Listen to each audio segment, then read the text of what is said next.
Kadambari silks లో కళ్యాణ గమనీయం cell మార్చి 6 నుండి 19 వరకు ప్రతి 15,000 బ్రైడల్ సారీస్ కొనుగోలుపై ఒక గోల్డ్ కాయిన్.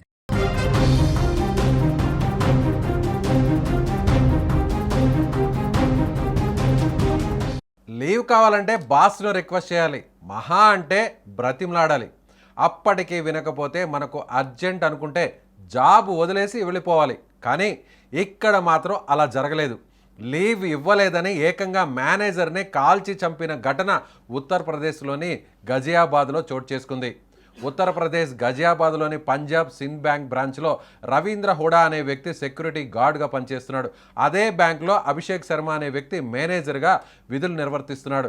ఈ నేపథ్యంలో రవీంద్ర హుడాకు ఏదో అవసరంపై లీవ్ కావాల్సి వచ్చింది. ఇక లీవ్ పర్మిషన్ కోసం మేనేజర్ అయిన అభిషేక్ శర్మ వద్దకు వెళ్ళాడు. అయితే అతనికి సెలవులు ఇచ్చేందుకు మేనేజర్ నిరాకరించాడు.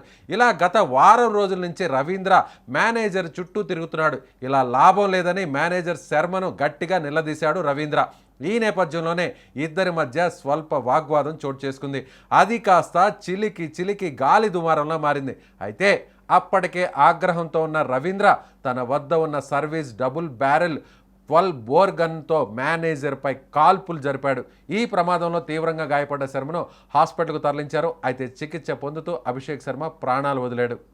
అయితే ఈ ఘటన స్థానికంగా సంచలనంగా మారడంపై పోలీసులు రంగంలోకి దిగారు. ఈ ఘటనపై డీసీపీ సురేంద్రనాథ్ తివారీ స్పందిస్తూ కేవలం సెలవు విషయంలో వచ్చిన గొడవే ఈ హత్యకు దారితీసిందని ప్రాథమికంగా నిర్ధారించారు. ప్రస్తుతం పోలీసులు బ్యాంకులోని సీసీటీవీ ఫుటేజ్ని స్వాధీనం చేసుకుని పరిశీలిస్తున్నారు.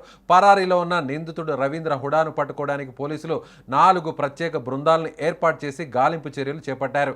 ఈ దారుణ ఘటనతో ఆ ప్రాంతంలో విషాద ఛాయలు అలుముకున్నాయి. ये पंजाब सिद्ध बैंक में दोपहर में सूचना आई थी थाना लोनी बॉर्डर में। यहाँ के मैनेजर अभिषेक को इसी बैंक के गार्ड रविंद्र ने गोली मार दी है। उन्हें उपचार के लिए अस्पताल ले जाया गया है। अभी सूचना आई है कि उनका उपचार के दौरान मृत्यु हो गई है और गार्ड को पकड़ने के लिए हमारी टीम गठित की गई है और शीघ्र उसकी गिरफ्तारी कर ली जाएगी और पूछताछ उससे करने के उपरांत और जो तहरीर प्राप्त होगी इसके उपरांत हम लोग अन्य वैधानिक कार्रवाई करेंगे। अभी तो यही बताया गया कि कुछ उससे कहा सुनी थी, आज वो बैंक में आया नहीं था अपनी ड्यूटी पर और मैनेजर से कुछ कहा सुनी है, उसके दौरान उसके द्वारा गोली मारना जाना बताया जा रहा है। बाकी उससे मिलने के बाद पूछताछ के उपरांत ही सारी स्थितियाँ क्लियर हो पाएंगी। अपनी बंदूक यहाँ पर जमा थी और वो बंदूक वहाँ से वापस लेकर के फिर उनसे बातचीत हुई। उसी दौरान कितने लोग थे साथ में? अभी तो उसी का नाम आया प्रकाश में, बाकी हम लोग और छानबीन कर रहे हैं और अगर कोई इसमें होगा तो उसका भी तो उसको हम लोग क्या कुछ वजह रही पूरी